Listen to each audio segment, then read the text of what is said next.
शिवाजी मंदिर नाट्यगृहाच्या इथे दादरमध्ये आणि आपण बघतोय की या पूर्ण फुटपाथवर फेरीवाल्यांनी अतिक्रमण केलेलं पाहायला मिळत आहे। अगदी शिवाजी मंदिरच्या टोकापासून मॅकडॉनल्ड्सच्या बिल्डिंगच्या टोकापर्यंत हे फेरीवाल्यांनी अतिक्रमण केलेलं आहे। फुटपाथवरनं चालण्यासाठी सुद्धा संध्याकाळी इथे जागा नसते। अनेक वेळेला या फेरीवाल्यांमुळे दुर्घटना देखील घडलेल्या पाहायला मिळालेल्या आहेत। कोर्टाचे देखील बीएमसीला पूर्णपणे निर्देश आहेत की अशा पद्धतीचे फेरीवाले तुम्ही बसवू नका। मात्र आता देखील आपण बघतोय की वेगवेगळ्या पद्धतीची विक्री करणारे फेरीवाले इथे बसले, त्यामध्ये महिलांचे ड्रेस मटेरियल असतील, चपला असतील, त्याचबरोबर विविध महिलांचे दागदागिने असतील, फोनचे कव्हर असतील, अशा पद्धतीचे विक्री करणारे फेरीवाले इथे मोठ्या प्रमाणात बसलेले आहेत। त्यांनी पूर्ण फुटपाथ जो आहे तो अडवलेला आहे। संध्याकाळच्या वेळेला अनेक महिला इकडे खरेदी करण्यासाठी येतात, त्यामुळे महिला खरेदी करत असताना बाकीचा फुटपाथ मात्र सगळा गर्दीने फुलून जातो। चालण्याला सुद्धा इथे जागा नसते। बीएमसीचे कर्मचारी येतात आणि बघून निघून जातात, मात्र फारशी कारवाई करत नाही। त्यावर देखील अनेक मुद्दे जे आहेत ते उपस्थित करण्यात आले आहेत की बीएमसीचे जे कर्मचारी आहेत ते फेरीवाल्यांकडून हप्ते घेतात का आणि मग ते हप्ते नेमके कुठे गोळा करतात, स्वतःच्या खिशात घालतात का, असे विविध प्रश्न या निमित्ताने उपस्थित होताना पाहायला मिळतात।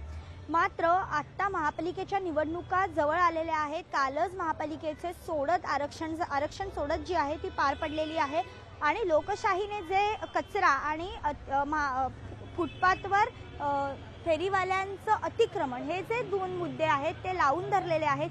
हे दोन मुद्दे महापालिकेच्या निवडणुकांच्या पार्श्वभूमीवर अत्यंत महत्त्वाचे आहेत। त्याचं कारण राज ठाकरेंनी देखील हे दोन्ही मुद्दे अनेक वेळा त्यांच्या भाषणामध्ये बोलून दाखवले। त्यामुळे युती जेव्हा होणार आहे दोन्ही ठाकरे बंधूंची, त्यावेळेला हे मुद्दे निवडणुकांच्या पार्श्वभूमीवर पुन्हा एकदा चर्चेस येणार का हे बघणं देखील महत्त्वाचं ठरणार आहे। त्याचबरोबर फेरीवाल्यांवर महापालिका अधिकारी आता तरी कारवाई करणार का हे बघणं देखील तितकंच महत्त्वाचं ठरणार आहे। व्हिडिओ जर्नलिस्ट निकेशसह मी भाग्यश्री प्रधान, आचार्य, लोकशाही न्यूज, मुंबई।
लोकशाही मराठी ऐका, पहा, जागरूक रहा।